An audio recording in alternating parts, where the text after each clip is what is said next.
All right, welcome back, everybody, to our special Saving the California Dream with series producer Heidi Kuda. Trust me, she's done all the heavy lifting. I'm just here to get us moving.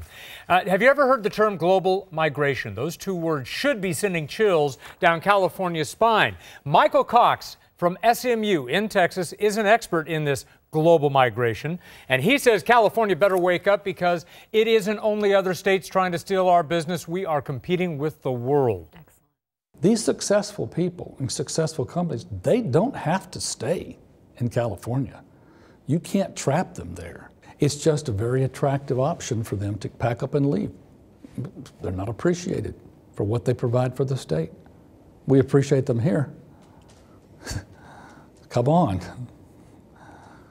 We have a place for you right here. This is the new world. What is the greatest lesson that California can learn from Texas right now? Cut your taxes. One thing you want to tell Governor Brown? Stop treating people and businesses like they're infinitely taxable resources. Yes, Eric's on the inside. All right, joining us now are Eric Crown. Eric Crown, just got done talking to this gentleman, co-founder of Insight Enterprises. It's an IT company with revenue of over $5 billion and operations in 23 countries. Right next to him, Robert Parker, the CEO of LeaseStation. It is an equipment financing company, and we are so happy to have both of you here. Let me give you a little bit more information. Parker moved his company from California to Arizona after we had him on our first special, and he was tapped to be a liaison between the Chinese government and American business ventures. Both Crown and Parker just returned from China this week. Well, let's start with that since you just got back. What's up with trying to get China to come do business with us, or are they interested? Well, after the piece on the Saving the California Dream, I was contacted by Xi Jinping, the incoming president of China, to say, would you guys like to build a delegation, come over here and learn a little bit about us?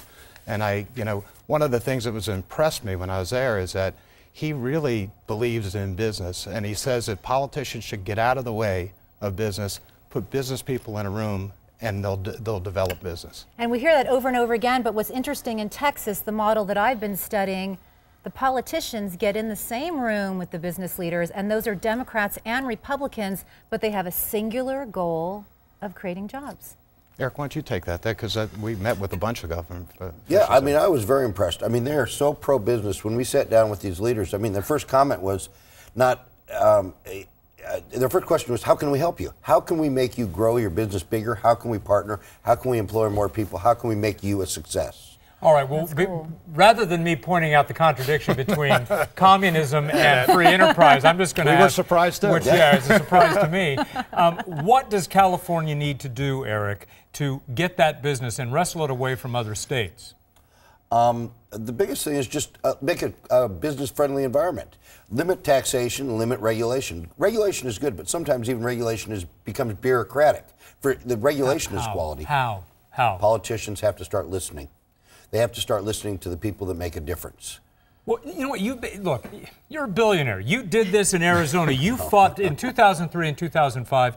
You've set up many different organizations to try to get the message to Arizona politicians. Correct. Did you? Did it work there? In some cases it did, or at least it started to change the tone. We're slowly chipping away.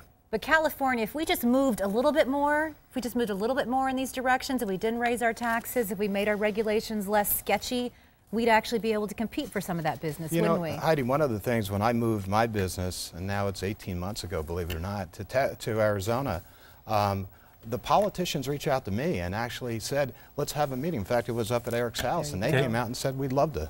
Interesting. But we're going to pick up on that when we come back. One of the most interesting stories that Heidi brought back from Texas was about a handful of young Turks who helped transform the city of Austin. It's not conservative, liberal, it's not Republican, Democrat, it's simply who can do a better job with your money. Is it the government or the individual?